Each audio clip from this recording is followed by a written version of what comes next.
Hi, how you doing? I'm Holly Baird, and I'm with the Wisconsin Vegetable Gardener. If you've never heard of us, we have a website with many videos on it. We have a digital magazine that comes out quarterly, and we also have some podcasts. So let's see here. We're going to talk about canning jars, where you can find deals on canning jars, and some canning jar maintenance. So a lot of the canning jars that we own, I would say probably about 90% of them, we found used. We found them at rummage sales, yard sales, estate sales, online websites like Craigslist, and sometimes people, maybe you just know people that are going to give them to you. I think we've even found some on the side of the road.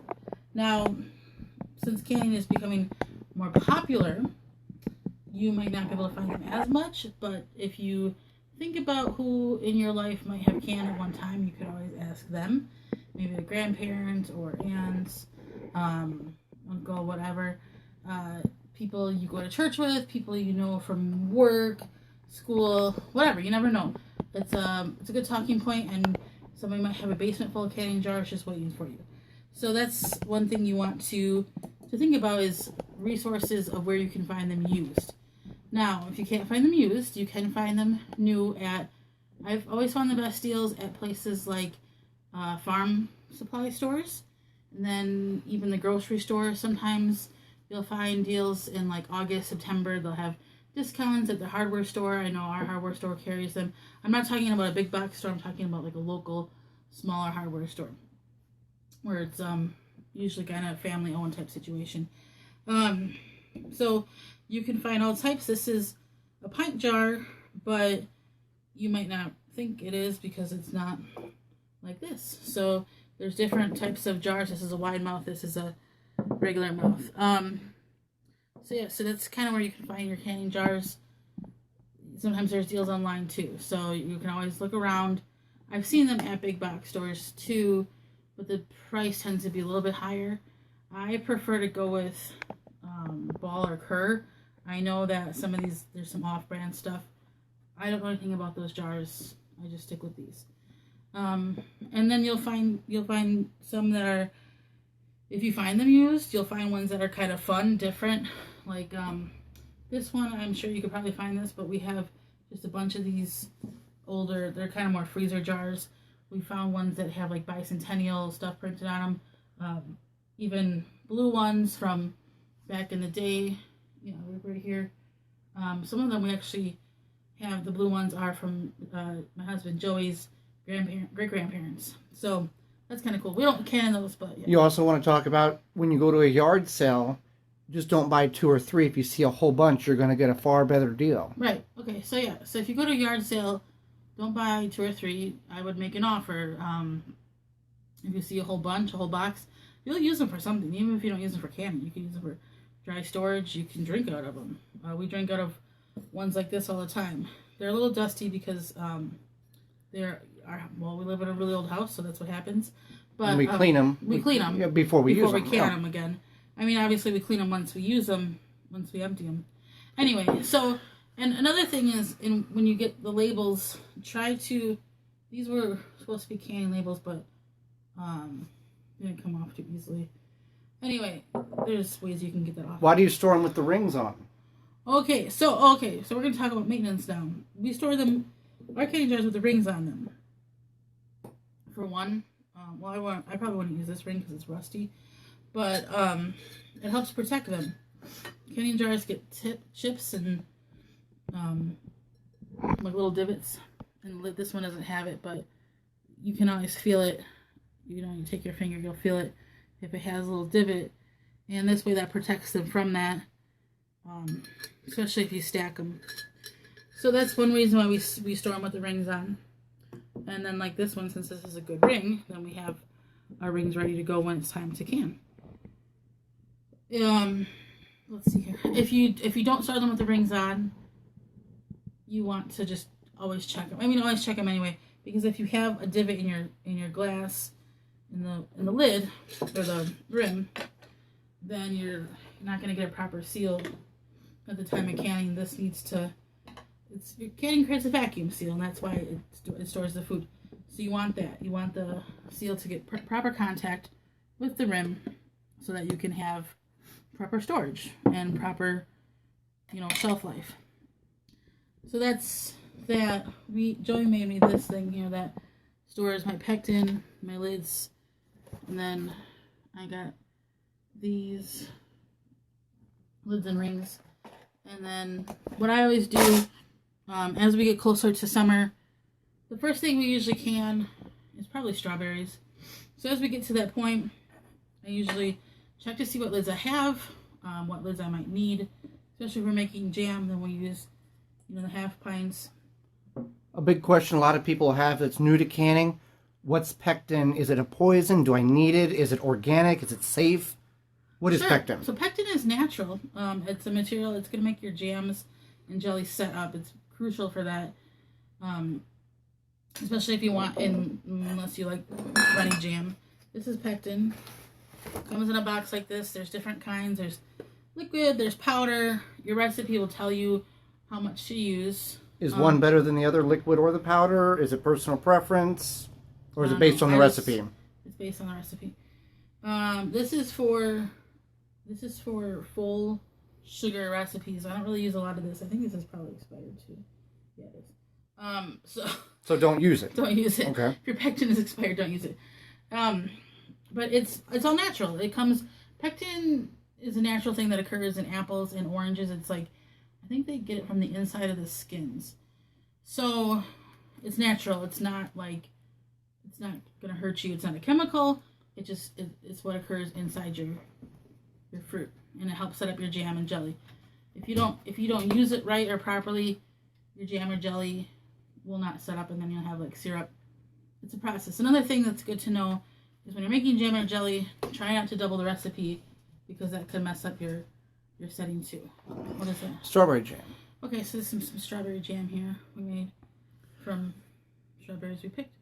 Another question people have is, what is clear gel? Where do I get it? What is it, and why do I need it? So clear gel is what's used to make pie filling. And I've never found it at the store. I bought it online every time. You can find it many different places online. You just Google it. And you want the cook type. You don't want the fast set. I think that's what it's called, like fast set or instant. You want the cook type. And what that does is it makes pie filling. You make pie filling with it. So then instead of having to take, for example, your berries, and at the time when you're ready to make the pie, maybe you have some frozen berries or something, you thaw them, you put them in a little bit of flour, sugar, whatnot. This is all ready for you to go. So when you're making your pie, you just get your pie crust, dump your can of pie filling in there, put your top on, in the oven it goes. So it's a time saver. But yeah, clear gel is good for that. It's also, whatever you use pie filling for, between cakes, on top of cheesecake, whatever. So yeah, so that's clear gel. And what about you got a lot of jars in front of you? What is good to use? What is not good to use? For example, the half-gallon. Can we use half-gallon jars for anything and everything like our grandparents did? No. Okay. Half-gallon is more or less for like refrigerator pickling or refrigerator anything. I use half-gallon jars in fermentation. The USDA has said that you can use it for grape and apple juice, and that's it. You can use the half-gallon jars for grape and apple juice, and that's it. So, if you go to the National Center for Home Food Preservation, their website, it'll tell you how to do that.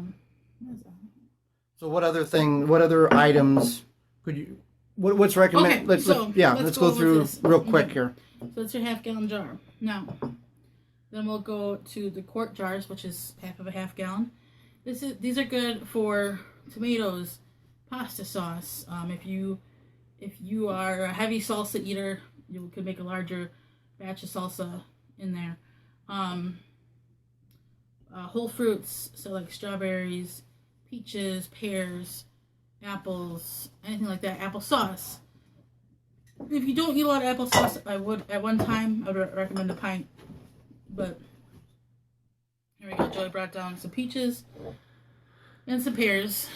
We have a pear tree. Heartburn. So that's the quart. We use these for freezing, and we also use them for asparagus when we pickle asparagus. I think They're nice because they're wide mouth, so it's easy to get stuff out of them. I use them when I make kefir as well because it's a nice size, and then I can get my... Anyway, so pints are good for salsa, chutneys, any kind of sauce, anything like that. Then half pints. So a pint is 16 ounces. A half pint is a cup. It's good for jam, jelly, stuff like cowboy candy, which is like a pickled sweet jalapeno. Even chutneys too. If you can and you give away gifts, this is a good size to do that. Try to get the jars back. Try to get this jar came back to me. Chocolate orange jelly that's on our website. It's delicious. My dad loves it. He always brings the jars back. And then this, I made mustard in these. So this is more like, you could do small amounts of jam in here too. This is a 4-ounce jar. Or mustard. Mustard is really easy to make. Don't tell anybody that. So this is, so there's your jars, your uses, your lids. There are reusable lids now. You can try those out if you But you can't reuse those lids. No. So you got your lids, and then there's some smaller ones down there. So that's pretty much basics canning here of your jars and situation. Just be smart. Be smart about your canning jars. Don't go pay full price if you don't have to.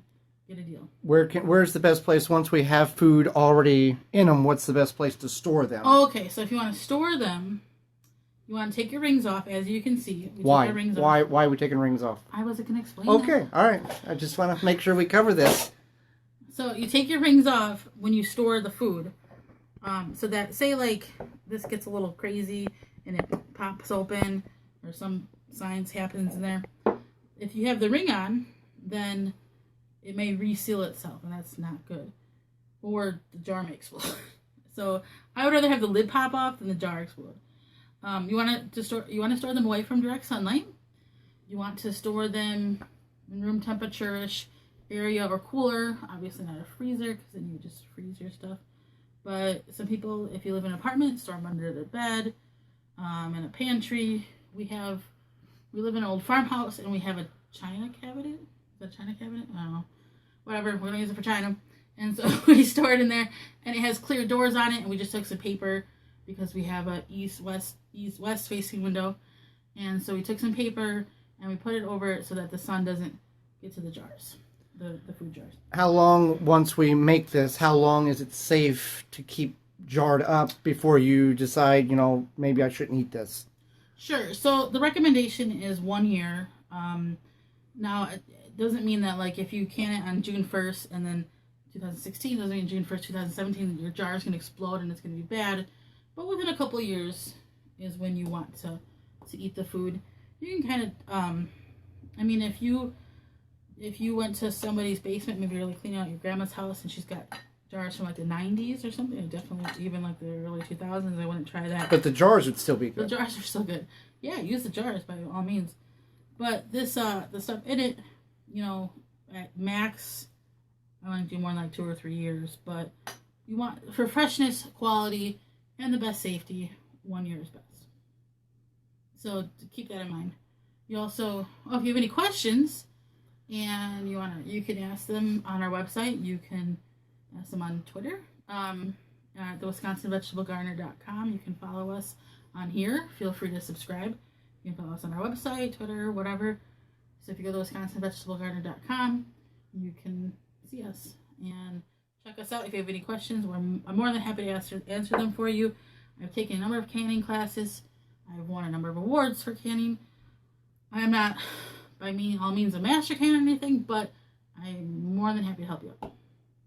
So thanks for watching. So if you're new to canning, it's a lot of fun. Just make sure you follow the directions to have a good source. For more information, please visit the WisconsinVegetableGardener.com.